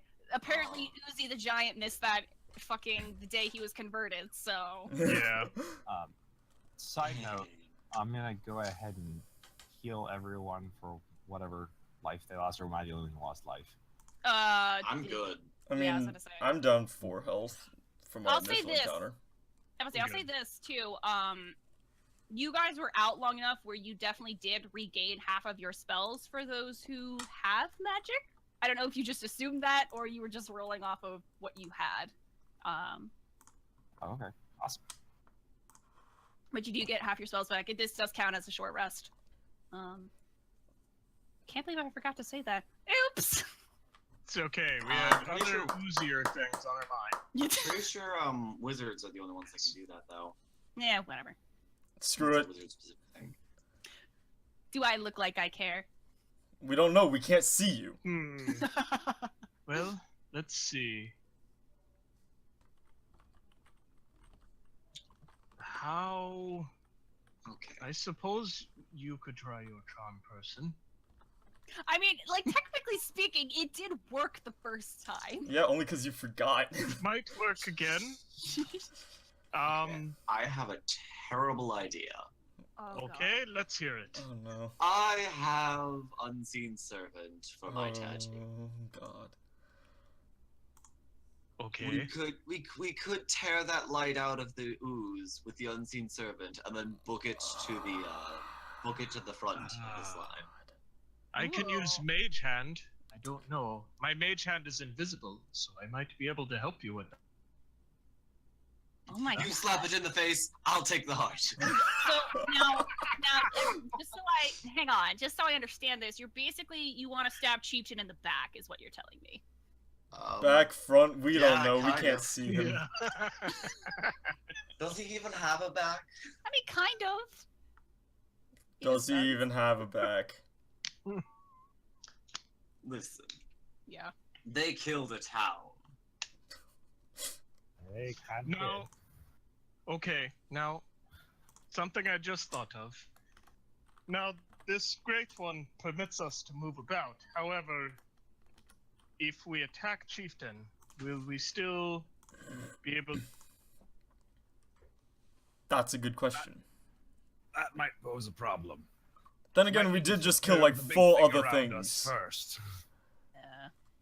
We just killed 4 small oozlings, so I don't know. It seems bluffing might actually be our best way. of Yes, doing that. I would say that would be our best option. Damn it, I wanted to kill more things. Okay. What exactly? Listen, Lannon. What were you going to kill things with? Your hidden stick? Yes, my hidden stick. Okay. And I was gonna go Mexican Sweet 16 on them. Oh God. Pinatas everywhere! Yeah, that. Ugh. You could Jesus. use your stick like a pool cue and just knock the light out of Chieftain. I actually thought that's what you were gonna do with like that frozen ooze. I thought you were just gonna like pop an 8-ball in its face. Ugh. Hey, better Alright. on a swing. Alright, so, Why are you giving who's drugs? Ooze head, corner pocket. Alright. So do you all have a plan then? Bluff our way to victory. Yeah. Literally faking it till we Okay. make it. What Oh. is our bluff? What's our bluff? Who That's is weird. making the bluff? Yes. Are we saying that we I- all want to go get converted, or okay, out of character, who has the highest charisma here? I mean, I got +3. I got I'm plus also 2, but my plus 3. persuasion is 4. I was about to My- say you want to look at persuasion. my Persuasion? Oh, I got +5. There you go. Same Yeah. here. My persuasion is +5. Okay. Not me. Alright, so Not you low. two do the talking. Okay. So. Well, with that then, I'm gonna cast Friends on both of us. Okay. Giving us advantage on our charisma checks. Okay. Oh God. All right. Now, one more thing that I could mention. I can make an illusion with silent image. I don't know if that would help us. Maybe later. Yes. Just make another giant Kevin and scare the shit out of the slime. Maybe during the running away part of the plan. All right. While they're convincing Chieftain of everything, I'm gonna just do some perception checks to like find Kevin, cause Okay. I really want that teacup goat back. Okay. I just my goat, man. I just want my goat. Okay. So are you then just sort of gonna leave the party, the two, to do their thing, and you're gonna go sort of scout around, see if you could find it? I was just gonna Fine, like Kevin. look out whatever door the chieftain had to his house, but you know, scouting around sounds good too. Okay. Lobe, do you want to sort of assist with this persuasion, or do you want to go help with Kevin? Well, I mean, I don't know. He would be concerned for Kevin, but he also had things in his head telling him that he needs to help get rid of these awful oozes. Look, why don't you go with Lannon? Because even if we do get to that seed, you can't touch it. I'm Alright. more than positive this is one of the yellow seeds. It seems pretty similar to the Phoenix King's type of magic. Clerical in nature. Clerical in nature. Okay. And remember, we have to only taste the rainbow. We can only taste the rainbow. We can't taste the same colors. It's true. You don't fucking Oh, yes, color match that here. is true. Okay, so basically what you're telling me is now we're gonna split the party again. Okay. Here we go. Excellent job. Alright, so actually this should still be fairly simple. Why don't then we follow Lannon and Lobe so I can give Kennam and Svein a little bit of time to sort of think up what the hell they're gonna say to this guy. Lennon already has an idea of how to like see everything possible. Okay. So you guys then exit the cabin of different dimensionness. Tom, you can come up with a better name later. Fort Kennam. And as Kennam and Svein sort of go back into the chieftain's hut, you, Lobe, and you, Lannon, are left to try and see if you can find Kevin. Jesus, too many Ks. There are Too literally many only Ks, too two. many Ls. Shh. Alright. So what's the plan?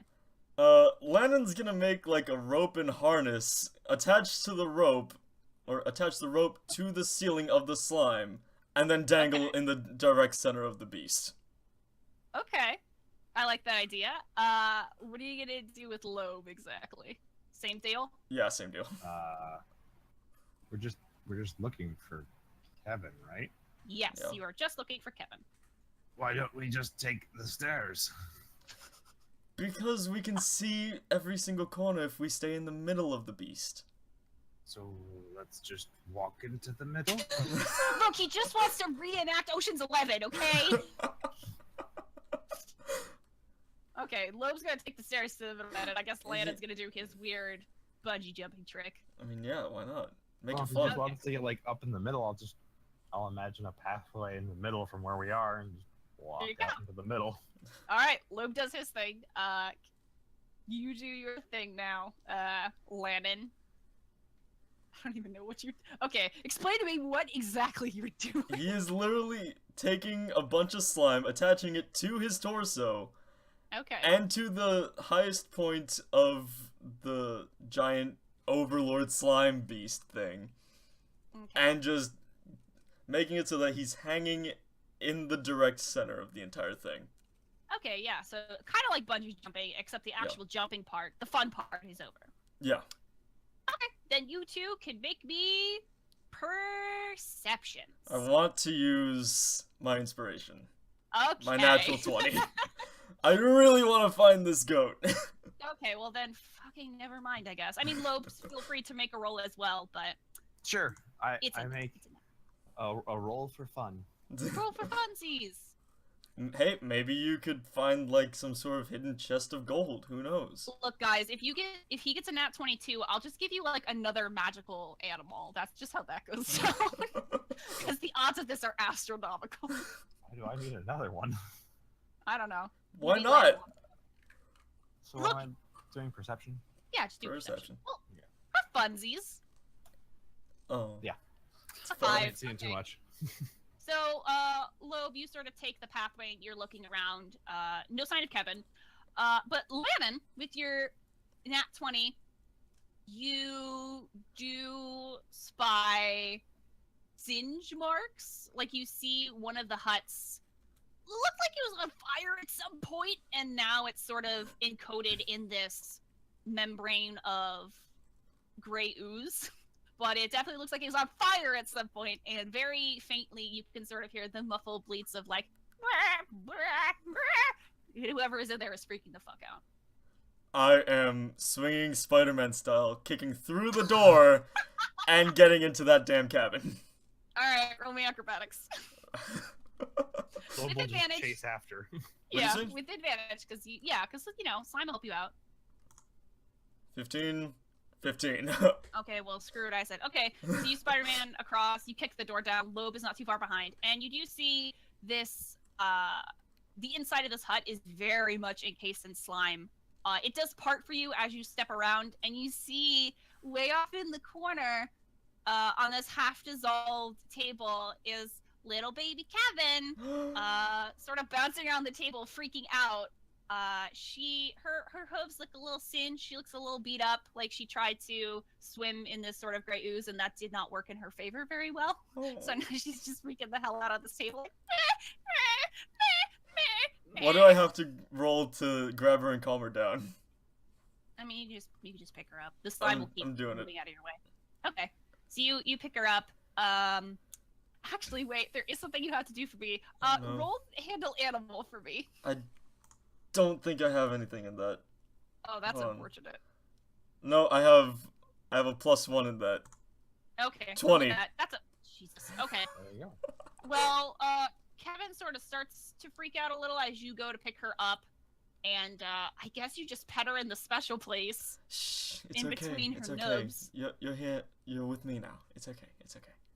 And she relaxes a bit, Oh, thank fuck. and then she immediately sees Lobe and is like, meh! And she hops out of your hands and like mountain goats up his shoulder. And I'm starts fine nuzzling with his that. face. Okay. But yeah, Lobe, Kevin is very thrilled to see you. All right then. There you Um, are. It should be noted too that as she's rubbing your side of, like, her face onto your face, she still has the stone of far speech taped to the other side of her face. So that's just hanging out, and so that's fun. I don't know if somebody is finally gonna take that stupid stone off her face, or this is just gonna forever be a part of her. Style. She gets bonus charisma. No. Definitely seems helpful. Okay. Well, then, as she's sort of rubbing your face, and Lobe, you had said, like, whatever you just said. Oh, God, I'm sorry. You said something. I just immediately forgot what it was. Something to the extent of, hello, welcome back. You actually do hear through the stone of far speech, like someone, it was just sort of like crackling static, but you hear someone sort of pick it up, and and someone speaks through it, and you say, wait, Kevin, did you just learn how to speak? Yes! And then that outburst, you hear the voice on the other side say, okay, now you're playing ventriloquism with me, Kevin. This isn't funny. I am grabbing that freaking stone of far speech, taking it off of Kevin gently.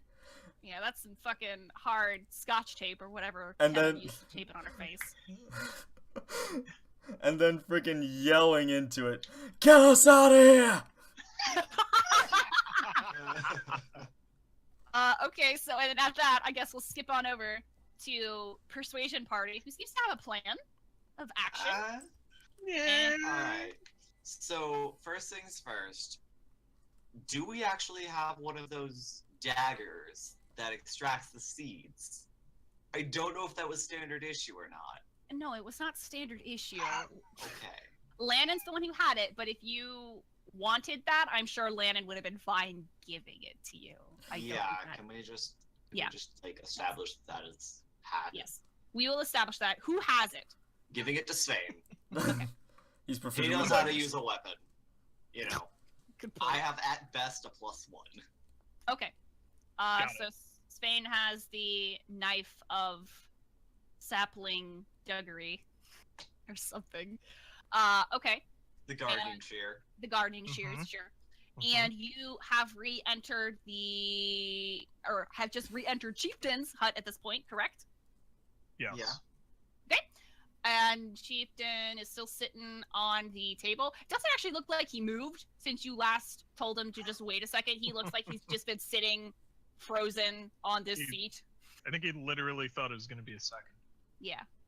And as you approach, he loosens up and he says, "Oh, welcome back.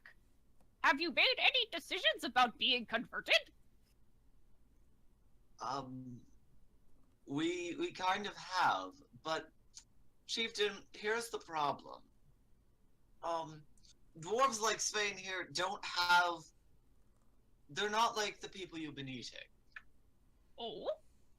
And Kennam's gonna pull out one of the stones, one of the crystals that Iris gave him, Okay. as it's glowing. Kennam's gonna straight up say, so this is how dwarves keep their souls in these I'm sorry, continue.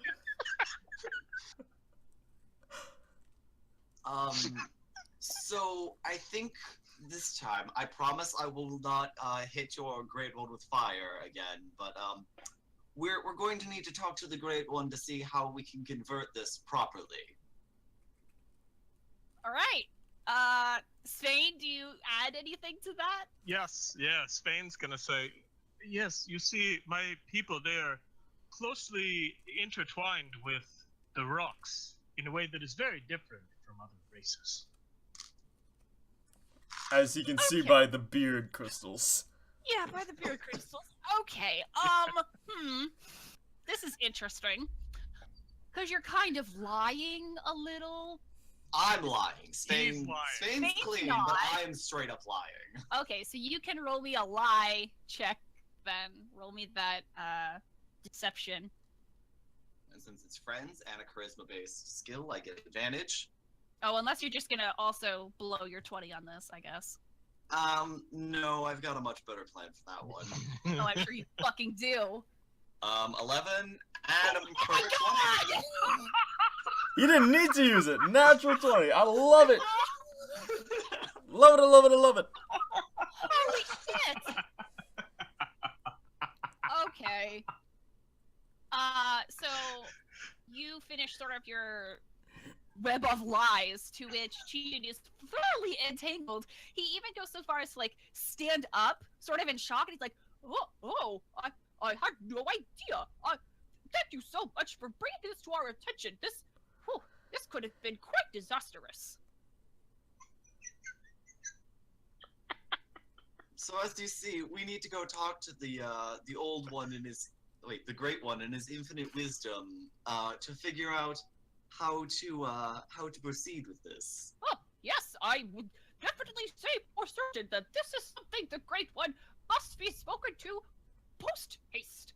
And he sort of glops off of this broken-ass table, sort of shaking off slivers and pieces of chair. And he goes to collect the crumpled up, slimy tabard on the ground, and he goes to put that back on, and he says, "Oh, I suppose we should get the rest of your friends as well. I seem to recall they're also not similar to the ones we converted earlier. Oh, gracious, this could have been quite a mess. They're not all... I mean, they all don't have their souls inside of these." And he stops for a second, and he's looking at the crystals, and he's trying to remember what you called them, and it's not really coming to him. Gems. And Yes. I'm afraid I'm going to have to answer a question with this. And he pulls out the other 3. Not saying anything. Just... So now, Chieftain's goose is just fully cooked. He's like, "Oh, this could have been a disaster. Yes, we must get you all immediately to the Great One then." And he kind of he starts out the door, and he says, Well, you should gather up your friends immediately then. I will converse with the Great One now and make sure there are enough air pockets for us to get to the top safely. And with that, he just sort of slingshot Spider-Man's himself up, and he's gone. Okay, can we take one moment in the recording, just pause and go?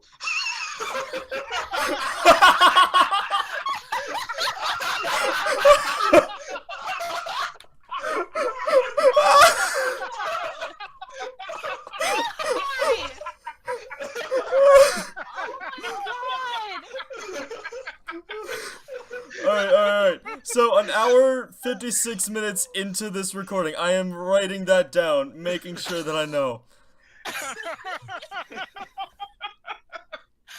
That could not have worked any better. Oh my god. Okay, alright.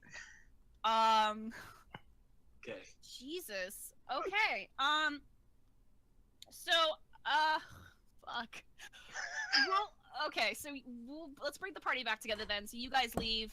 I'm gonna probably say, at this point, Lobe could probably signal you guys to the hut that him and Lannon are at, just so we don't have to have this whole monkey do trying to find the rest of the crew. Yep. And but as you guys are doing that, and as you sort of enter into this hut, first of all, Kevin says hi. Hello, Kevin. Hello, Kevin. And you see, sort of still sitting on the half-eaten table is Lannon. He's holding this stone of far speech, and Lannon, I'm not sure how you're gonna react as everyone else comes in, but you've probably been filling ears in on where the holy hell you guys have been and what you've been up to today. Yeah. So when you see the rest of the party sort of come in, you can react accordingly. Alright. I'm gonna look up and say, "Get your small asses over here! I have great news!" So And do then we. fill them in. Okay. Oh god, this will be a fun little exchange of information. So we'll start real quick with like everyone else sort of coming over, and then Kennam, Svein, you hear Irsa's voice come through the stone of fire. She's like, "Oh my god, everyone's alive! How Yeah! did you pull this off?" Very subtly. It wasn't easy. Yeah, it doesn't sound like it. Iris, Judging by, do you care much for those crystals you gave me? Oh What? no. They may be destroyed in the process of getting What? us out of here. And then I assume you guys explain to Iris what's going on, and all the information's exchanged. And Iris was quiet for a minute or two. Oh no. And she finally says, "Wow, you guys have literally been gone for less than 12 hours. Jesus Christ. Okay, hold on a second. Okay, so that nomadic, let me just go through the bullet points real quick, make sure I got this. That nomadic village I couldn't find is...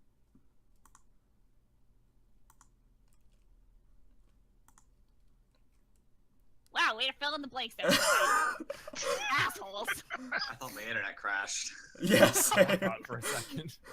I went Okay. back to Discord to check. Okay, so as she does this, she's gonna expect answers from you guys. Okay. Okay, so, nomadic village. Inside this giant slime monster. Okay, and everybody's dead? Technically? And he looks at Let's go with Kennam. a solid yes. Yes, they are. Okay, and two of you are hearing voices from beyond, huh? At It's least. been a day. Normal day for us. Okay, alright, hang on a second. And you kind of see her, or you hear her, I guess. You hear her shifting through something, like a couple of papers are flickering this way and that, and she says, "Okay, well, you're probably right then. Whatever happened, all of those souls must be in that sapling. I've never seen it happen before, but I suppose it's plausible that if enough of the original inhabitants had seeds, and then were suddenly condensed into one space... Okay, well, that does make sense. And, you guys managed to get an audience with it, huh? Yep. Huh. Yep. That's Okay. right. Ish. Ish. Ish.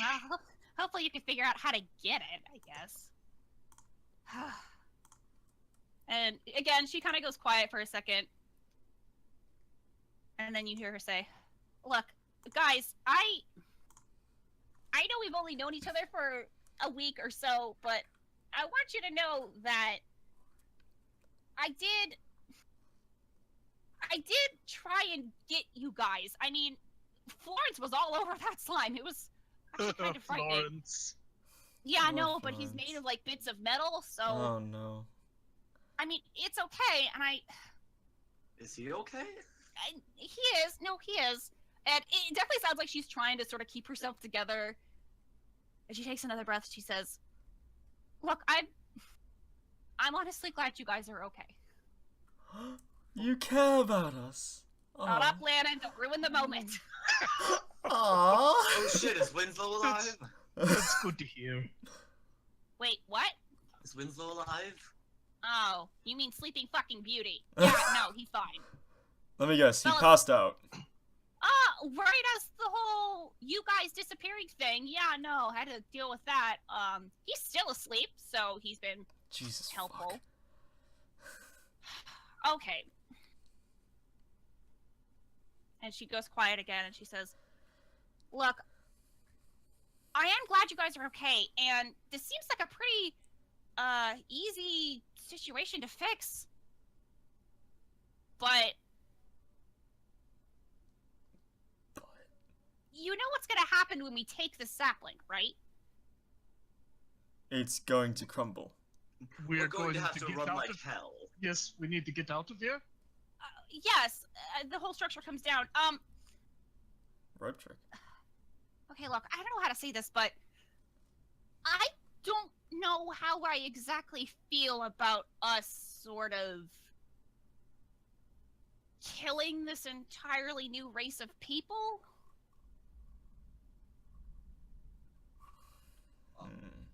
Well, they they technically... did, Okay, only one of them technically has a soul.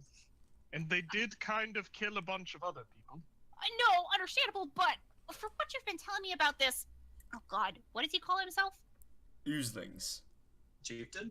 Yeah, either one of those works. It doesn't really sound like they get it, per se. I mean, I'm not saying we kill and leave the sapling with them, but... I don't know, it kind of feels like drowning a bag of stupid puppies, you know? Don't you have, like, spare seeds? Can't we just throw that at them? Okay, I'm not like a fucking pottery house. I don't just have seeds galore here. Okay. And with how massive that thing is, I mean, it's basically using the sapling to make an entirely new race. Like, this is unheard of. It's also trying to convert everything it sees. Okay, yes, We absolutely. definitely need to take out the ooze. The oozelings Which we is need to very figure out how to keep alive, though. Look, what I'm saying is, while you're working your way up there, I guess I'll gotta do some research.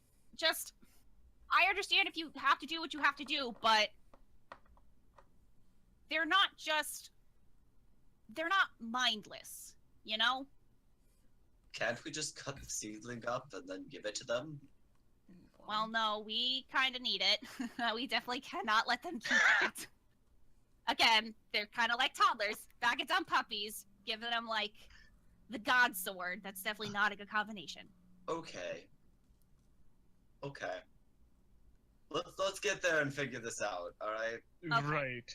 All right. Yes. First. It's a lot to think about. Okay, look, again, I'm glad you guys are okay. I really am.